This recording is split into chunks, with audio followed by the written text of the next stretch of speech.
Bueno, vamos a resolver el siguiente problema. Es un circuito serie en el cual me piden determinar tanto la corriente total como la resistencia total. Para poder calcular ambas, vamos a trabajar con la ley de voltajes de Kirchhoff. También el autor ya me menciona la dirección de la corriente, es decir, cómo va a pasar a través de cada una de las resistencias y qué polaridad le vamos a dar.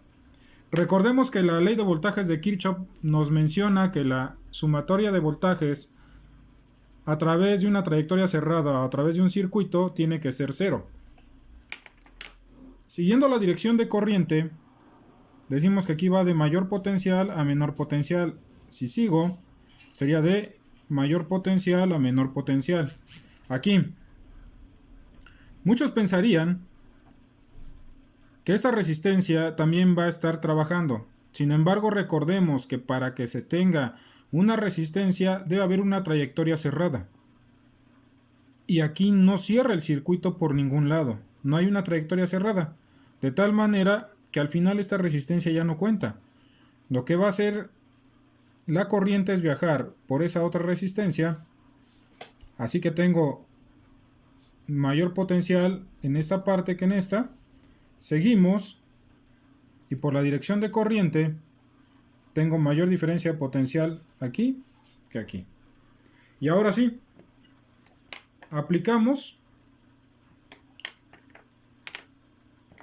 aplicando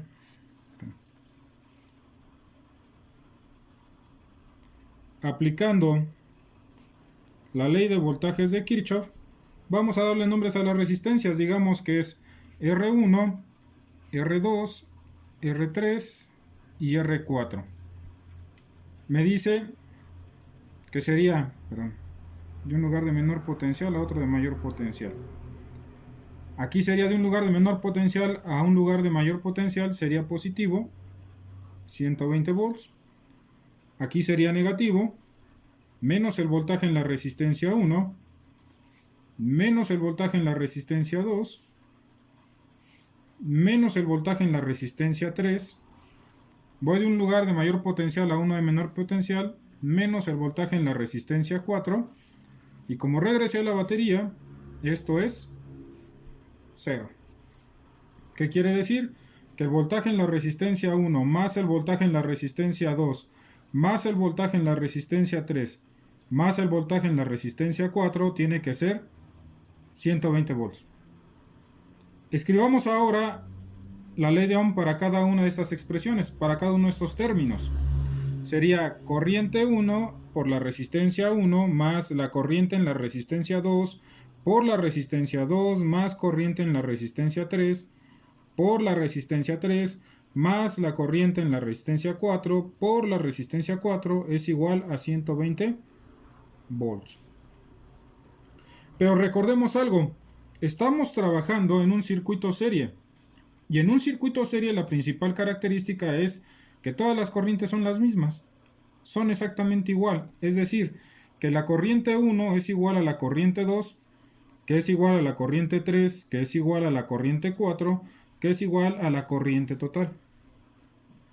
Si sustituimos, nos quedaría corriente por la resistencia 1 más corriente por la resistencia 2 más corriente por la resistencia 3 más corriente por la resistencia 4 que es igual a 120 volts. Vamos a factorizar la I. Factorizando esa I, ¿cómo nos quedaría? I por R1 más R2 más R3 más R4 y es igual a 120 volts. Por lo tanto, I es igual a 120 por R1 más R2 más R3 más R4. Y también, como ustedes observarán, lo que tenemos aquí escrito en el denominador sería la resistencia total.